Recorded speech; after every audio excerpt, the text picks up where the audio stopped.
Thank you all very much for coming. I think it was not easy organizing this program.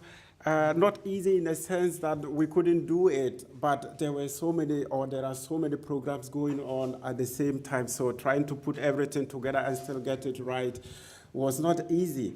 But as a native African, I have to be honest, I'm so excited to see how diverse the group is. You know, seeing all of us here tells me one thing, that is, we all have a common concern. And this concern is all about wishing Africa as a continent well in all its developmental programs.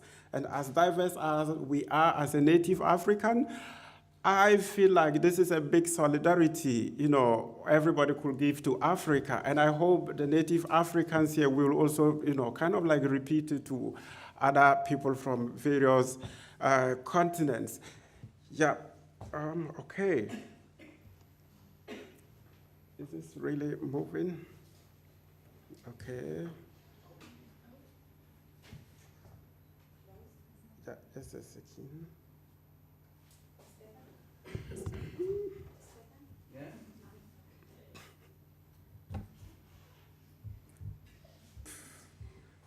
Wait.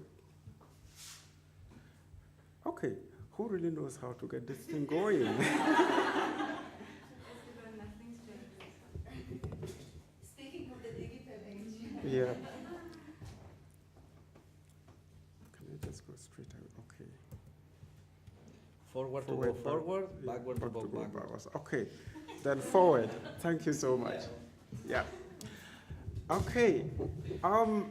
As we all here, I'm a PhD research student here almost a year now, and I'm really enjoying my topic because it's exactly what I want to do with myself, and it is a long-term dream that is coming true.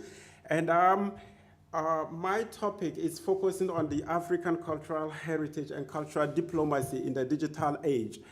And in other words, I'm trying to see if I could come out with a new knowledge that could help us promote and at the same time protect the African cultural heritage, focusing on indigenous cultures. Somebody may like to ask why. Just keep it, you will know why I'm interested in this area. Now, if you look at the topic, it's quite big, isn't it? African cultural heritage, plus cultural diplomacy and digital age. Not only big, but also complicated, isn't it? But don't worry, that is where the indigenous African innovation comes in. I will try my best to simplify it for you to understand what you are doing. You understanding what I am doing is very important to me as you so say the audience, because my research is for the people, for positive change, positive cultural change. So I think it's very important I win my audience by their minds and their hearts, and not just only one. And I think it will be very fair if I give people the options. Options in the sense that at the end of my interaction with any group of people, they can decide to either come with me by their minds or their hearts, or even both. And to do this, I think I just have to tell you my motivation in doing what I am doing. If I'm able to make you understand my motivation in doing what I'm doing, I think this will already be enough to give you these options. So in this presentation, I will try to stay away from all scientific language, the kind of language I would have used if I were presenting at a scientific research conference. But just bring it down to coffee drinking table level, and then we just discuss with each other. Yeah, my motivation, it is,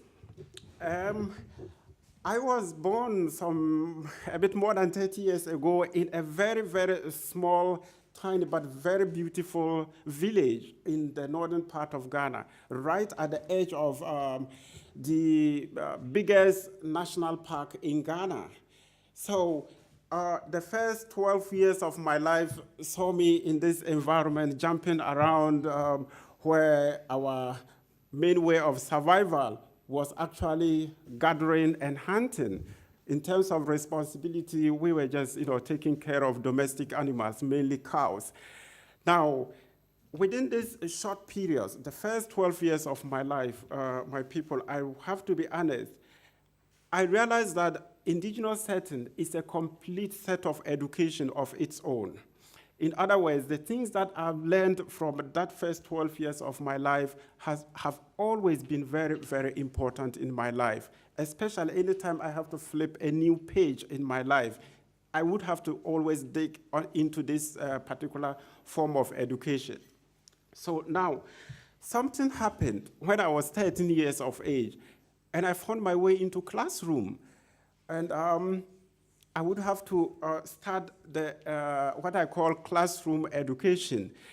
And it's very interesting to me. It has never stopped amazing me because some of the things are very similar, while others are very, very different. But in whichever way it is, these things are very important. You try to get the combination. So I always try my best to keep my modern knowledge as a pillar, my indigenous knowledge as a pillar, and then find myself in between. In that case, I don't want to kind of like copy, or I don't want to kind of like imitate. But then I converge these aspects of two knowledges when it is very important.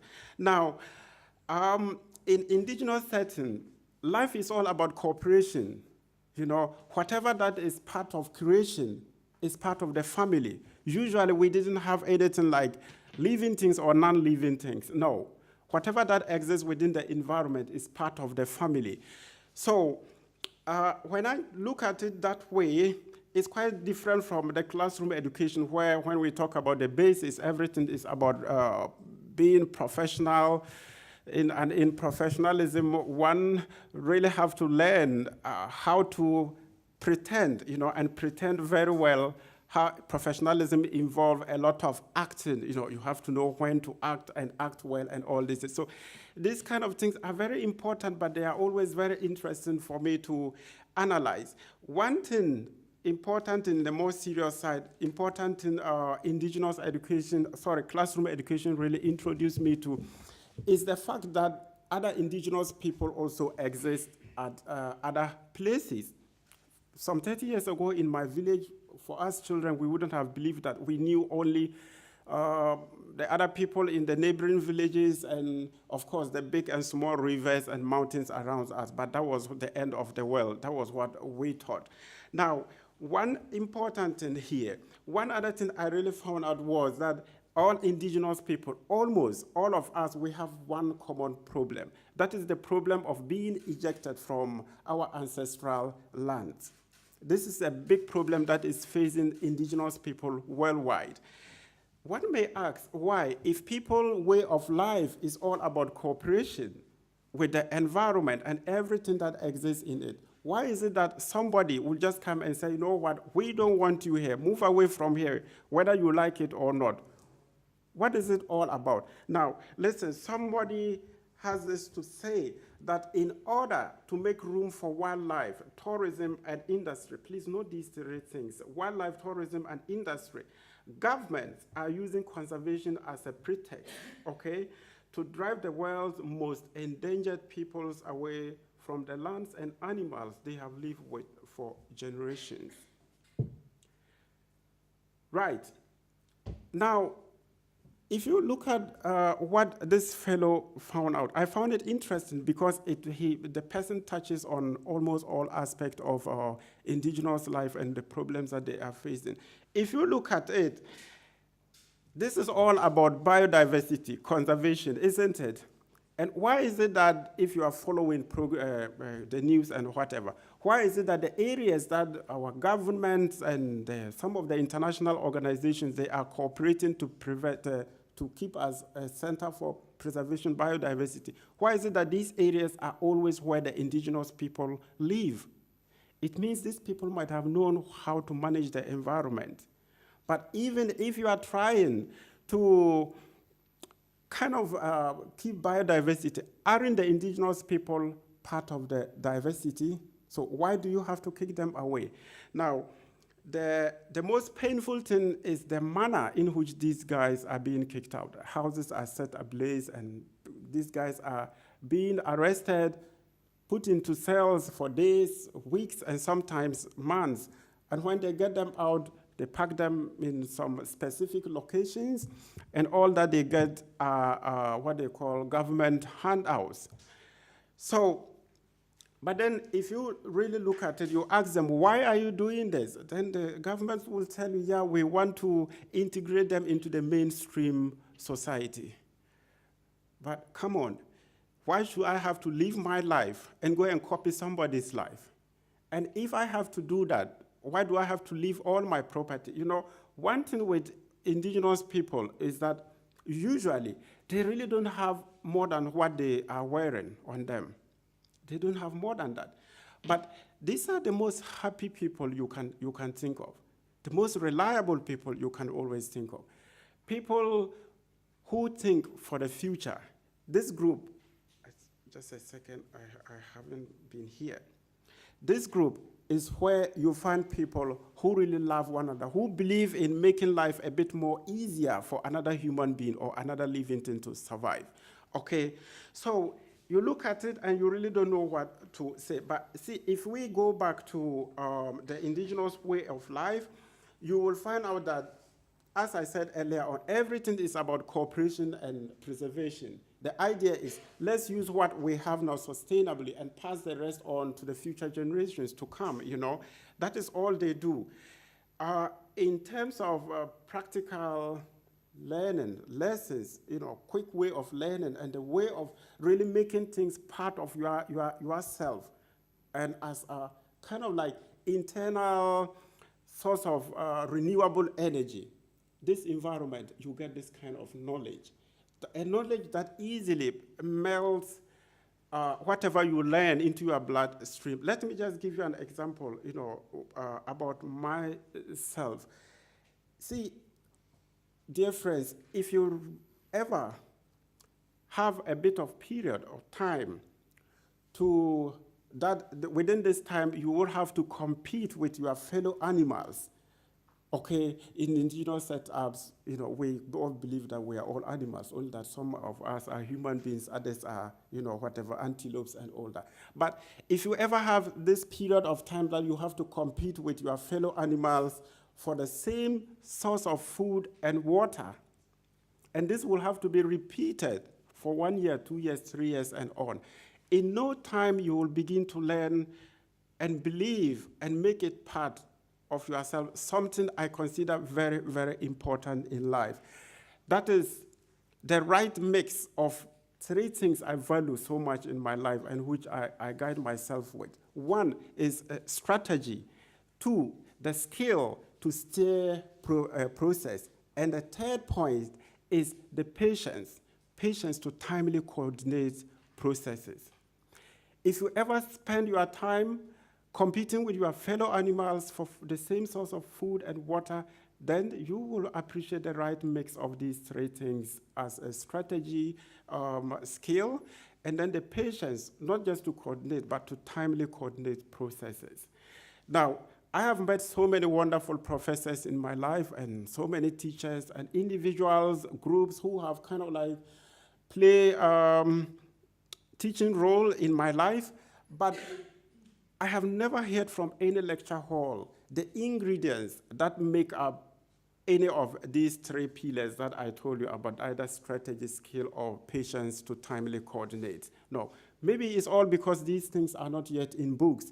And unfortunately, they may not find their way into books because the people that have this kind of knowledge, I wouldn't say they cannot put it into books. That would be an understatement. But books are not the containers for them to store their knowledge culturally, okay?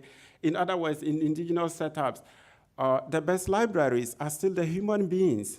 So if we keep on distracting the people, it means we are destroying these libraries, you know?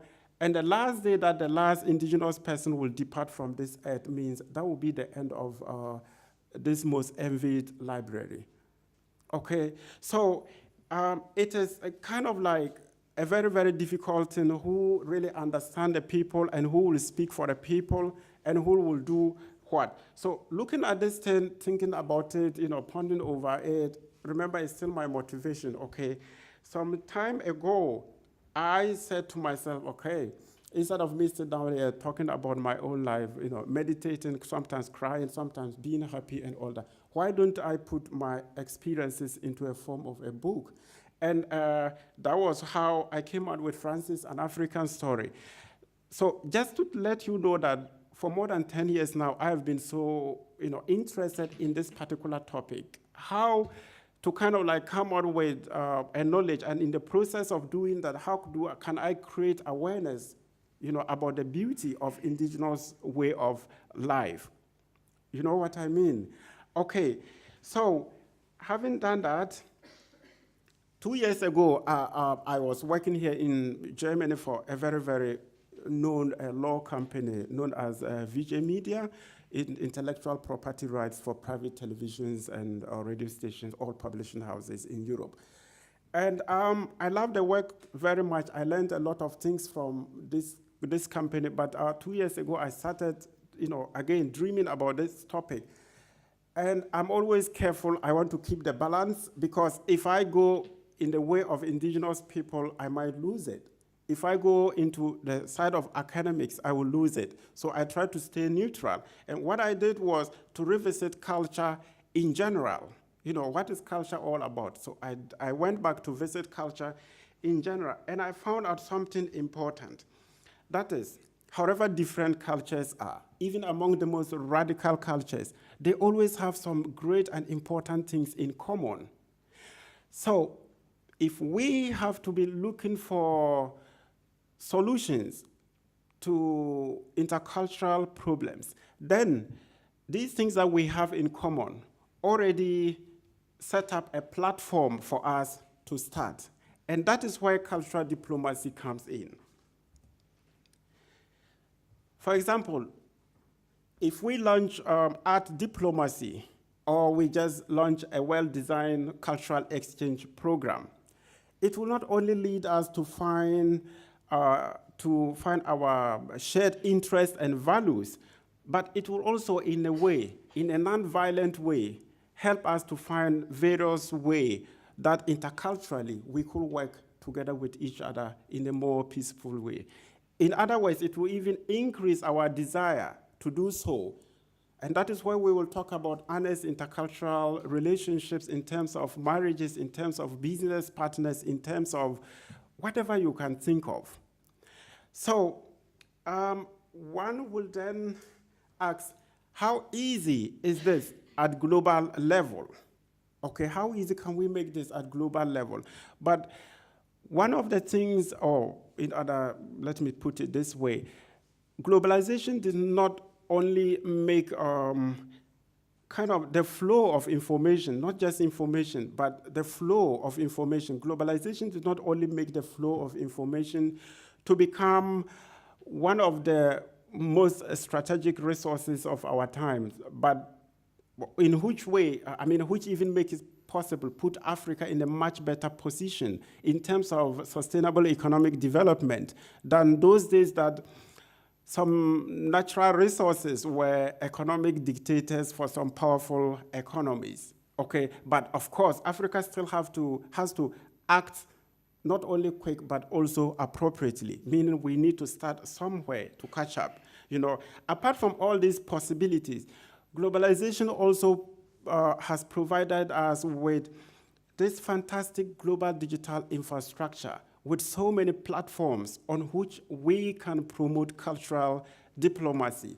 In other words, with all these advantages, with all these possibilities, how do I, as an individual, a group of people, or a country, how do I promote my country through the culture beyond its borders in order to attract others to be part of the various aspects of my economy? And then, something important, being also willing to be attracted by the other countries to do the same. Cultural diplomacy has to go. Is everything there? Okay.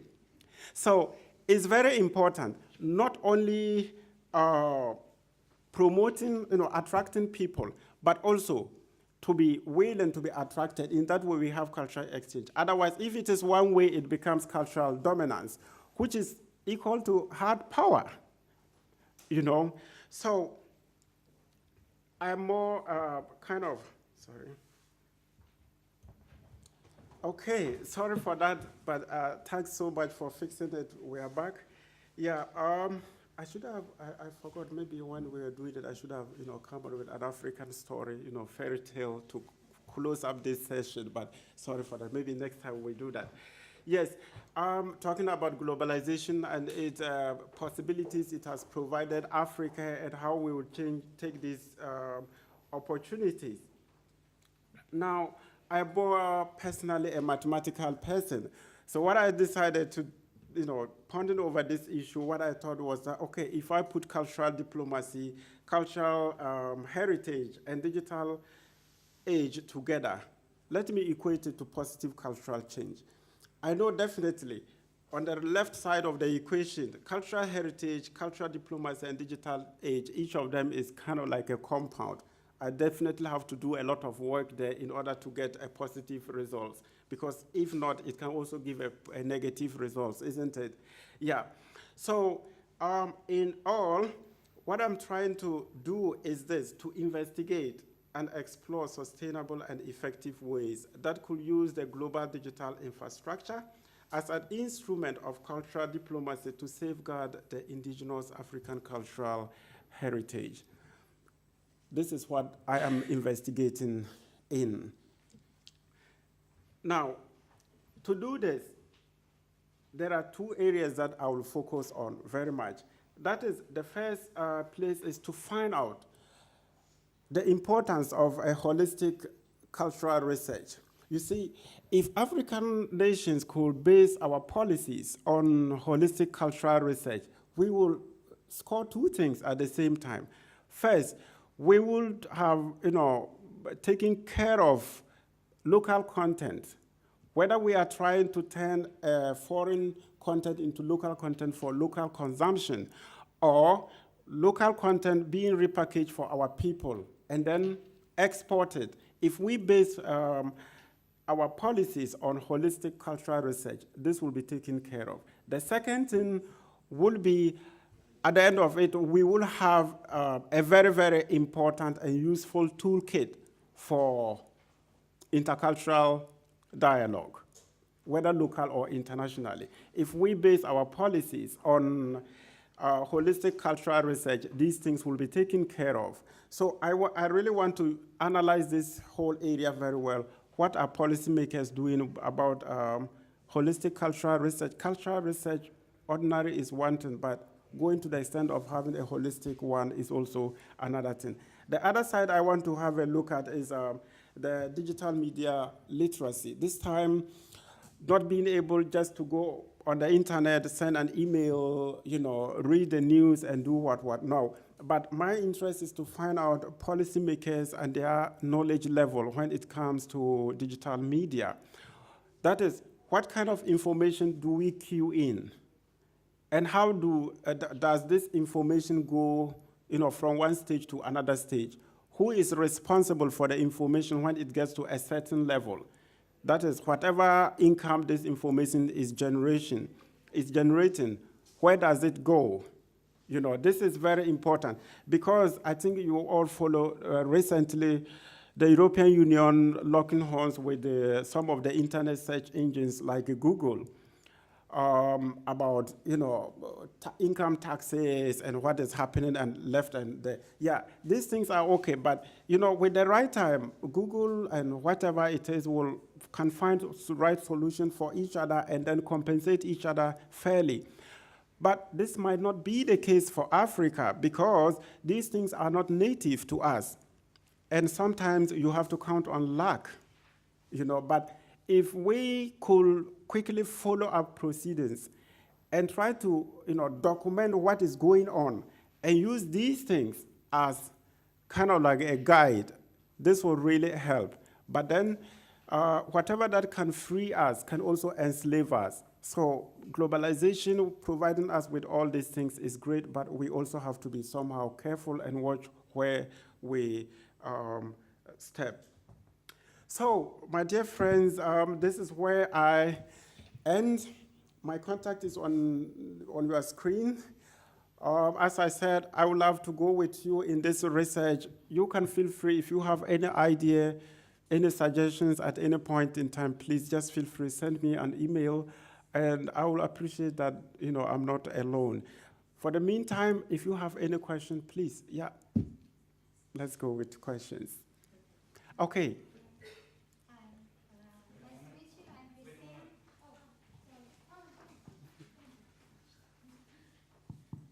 Okay, it works. Maybe. Yes, it works. Okay, hi, I'm Christina. I can stand up. Maybe it's better. Okay. Yeah, so that everybody can see you well, yeah. Some of us are visual learners, so yeah. Thank you. So I have just a question. So we are talking about the cultural heritage and so on. Sometimes we hear about projects led by organizations such as the World Bank, European Union, or Chinese entrepreneurs. And I want to know, how do you perceive their attitude toward your concern or your own culture? You know, in particular, when we talk about local people that believe in animism or have this peculiar tradition.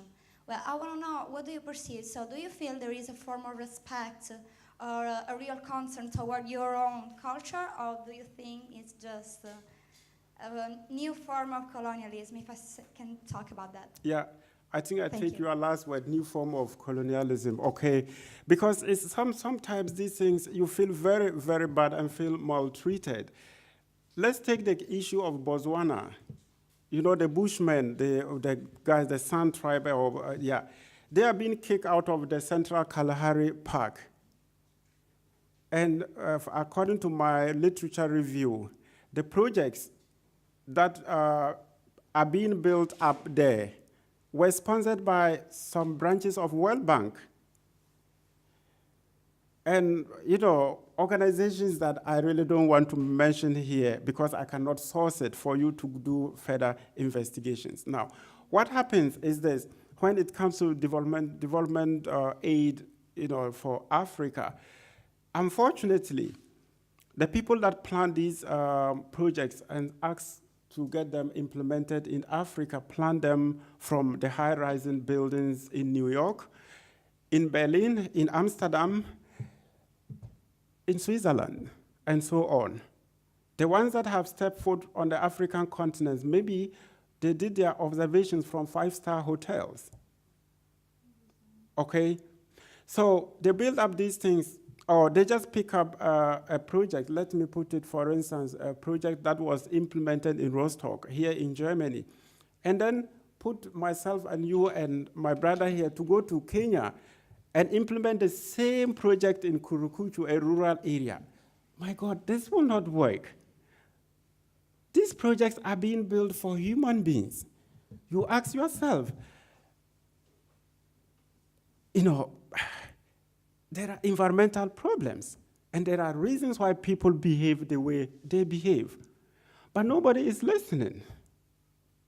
And you see, if you build a project like that, building a project on just reading about something or thinking that if you go there, you are going to teach people, you know, you will do these things like that. And if you plan it like that, one important thing you cannot avoid is planning level errors, which are the key determinant for the success of every project. The planning level, if you get it wrong, then you are in trouble, you know. But people don't know the countries from the inside. And unfortunately, something I kept crying and crying and crying about is, see, I worked for GIZ for years in Africa, and I know the attitude of these intercultural things, the knowledge level of my own people, and the knowledge level of expatriates. In short, people can be trained. Okay, let's remember that whatever projects we are implementing in Africa are not native to us. We will have to learn. We need a window to learn. And while we are implementing things, we still need to learn, and it will take time to get things up. So, but my problem is we need to train people, indigenous people, natives, we need to train them. First of all, if you get natives involved in any project, automatically, the locals will kind of like welcome this program and see it as their program, then immediately they will take responsibility of the program. So once they take ownership of the programs, they can be sustainable. But if you come and tell people to do one, to do B, to do C, to do whatever it is, of course, we see the program as your program, and it's just a matter of you going, and then we turn our back and do whatever we want. We are used to faces, researchers. As soon as we see a researcher, we know that, yeah, we know exactly if you lived in rural Africa or whatever it is, as soon as you see researchers, you know what they are for. So you know exactly what to tell them to believe you, and then they go away. So they go away, sit down somewhere, cross their legs, read big dictionaries and whatever, and come out with a project and say, okay, you should go to somewhere in the developing country to implement this project. And sometimes I pity some of the very good project leaders. They go there and they find out that things are not right. But then, unfortunately, they are there with a form that you have to do 1, 2, 3, 4, and you finish. There's no monitoring in most of the developmental projects. So even if the team leader fails, the person can still go away. Some of them are really good. But others, actually, by the end of the programs, that will be the worst beginning of the lives of the individuals. Yeah. Okay. Do we have another question? Yeah, I think there's one more person here. Hi, Yeah. my name is Charles, Charles. and I find your topic very interesting because I just finalized my thesis on on the laws of integration, Yeah. comparing both Europe and Africa. Yeah. So my question is, you did mention, people being removed from their homes and forcefully and being kept in a particular location. Yeah.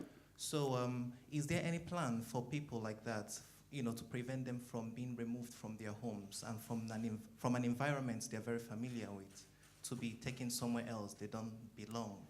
Because I believe, judging from what you said, at some point, education really matters. If you try to educate these people on how to get things work around their environment, maybe things like that won't happen. Or maybe they are being removed because of they are not quite aware of what rights they have to be in that particular area. So does your research cover what could happen to people like this, or what can be done to prevent these individuals to be removed from their home? Exactly. Exactly. That is one area I want to research in. That is one of my objectives, to see how this can be prevented. But for now, what I've read is that, it's not just the countries, our nations that build up these programs to kick the people out. They get funding. They get funding from organizations outside. Like you get a huge loan from World Bank, or European Union is supporting a program. I have to ask, what is the justification of this action? What is the justification of them being the government and the international community, or the justification, I said it earlier on, that is we are trying to preserve biodiversity. So we are trying to preserve biodiversity. Yeah, the idea is that when these people live there, they hunt, and kind of like, they also put it like it is a shame to still have people, the term is like backwards life, almost walking naked and, with animal skin around. They find it to be kind of like a shame to the nation. But so I'm coming to his point. Why the World Bank and one of my questions, because there is here, of course, human rights issues. When we are displacing people and taking them from their culture, their homes, and so on, there is here a human rights issue. So I wanted to, for example, other alternative was to prevent hunting, to give them other economy environment that they can earn and do things, but not to displace them from their places and so on. let me even add the worst part of it. They said, okay, you are hunting, get away from this place. And as soon as they kick them out, they establish luxurious hunting resorts. And then foreign hunters, the government plus the organizations, Then foreign hunters will come and then hunt for fun, for luxury, where they build swimming pools. But these indigenous people, they use very, very simple traditional equipment to hunt. And one thing I still remember what we used to do and what everybody does is that if you hunt one animal, nobody will hunt in that village until the animal is finished, because you have to share it among everybody. If somebody gets a very good harvest, we have to share it until it's finished. Nobody harvests it. So in other words, if you go to indigenous settings, if you find one person being hungry, then it means there's nobody in that place that has food. So you can compare how sustainable and how friendly these two ways are to the environment. This is exactly what my question is, because there is some issue that you think either there is no awareness in the world Yeah, to what is exactly going on. yeah, And this is what I thought that the digital age exactly. will first of all raise awareness to what is exactly going on, what is the truth, you know? Because to hunt animals that are living in their surrounding and happy animals all their life is much better to raise millions of cows here that are suffering, and the birds that are and chickens that are suffering here from the first day that they are born. Yeah, exactly. And so on. So, I mean, if you are saying that the World Bank is sponsoring that, if you are do you tell us also that the UN knows about it, Transparency Well, International? yeah, you know, the thing is always who reports what to which people. That is always the question you ask yourself. Who is doing the groundwork and who knows what is happening? Exactly. So that is one thing I plan to do, is one of my objectives, to kind of like create awareness about at least one particular tribe within Africa through the digital media, to see how this can create awareness, create a platform for them to be able to report their own cases so that people can access this place. This is one of the objectives. So for now, it is lack of awareness, so one will say, but of course my research will have to prove this right or wrong.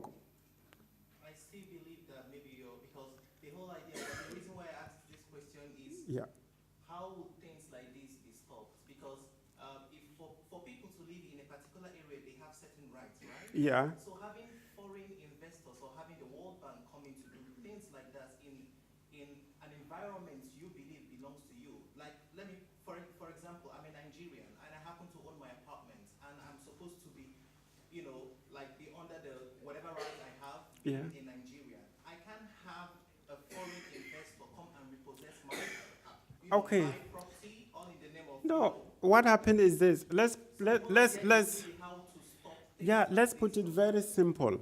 Who will allow the foreigner to come and kick you out? It's not the foreigner. It's your government that comes.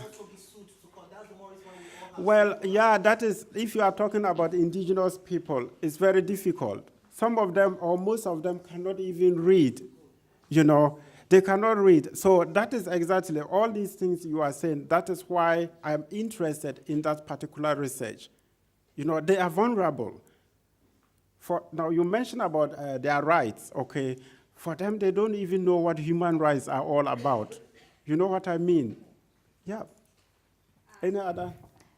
Okay, I think that we will not get an answer for that. I'm also very, very curious as you are. Yeah. But it's definitely a point that we all should take in consideration and start to act. And it will lead us also to one of the themes of our symposium is the role of the diaspora. Yeah. And the role of the diaspora is also to protect its own people back there. So we all hope that your research will start, or actually will start to raise anyway awareness, or at least read into it and see exactly what is going on there and take some action, because it sounds like a very crucial and serious issue. Last question I will give to Muhammad, and then we will continue, so we will be on the schedule. And please, you can present yourself as well. My name is Mohammed Barakat. Yeah. I'm from Sudan. I'm working in an international NGO. I find it is very interesting to hear from Mr. Adams. Yeah, thanks. I have read a novel which he named The Beautiful Ones Are Not Yet Born. Okay. The, the novel itself is about governments and corruption. A man that is working as a civil servant and he is looking around to what is going on, narrating about one country in the 60s. For that, I think for the cultural diplomacy and public policy, I'm interested to have a definition to diplomacy and public policy as it is related to a formal representation in countries. While culture and cultural is for somehow is relevant to the citizen or the indigenous people that you are describing. Yeah. So I think we should all know about the levels and the steps that can be relevant to anyone. Yeah. Because when we are talking about the two, we are finding ourselves as entangled in between the two. Yeah, I think if you, just to clarify it a bit, I mean, thanks so much for that contribution, but to clarify it a bit, you ask yourself, what are governments for? Governments are for the people. And who are the people? The people are the culture, So if you are a policymaker or you are in governance, and you don't really consider the culture of every tribe seriously, then you are taking this person out of your care. So in short, human beings or living people or whatever you put it, our culture is just us, the way we live. If you separate us from our culture, we lose our identity.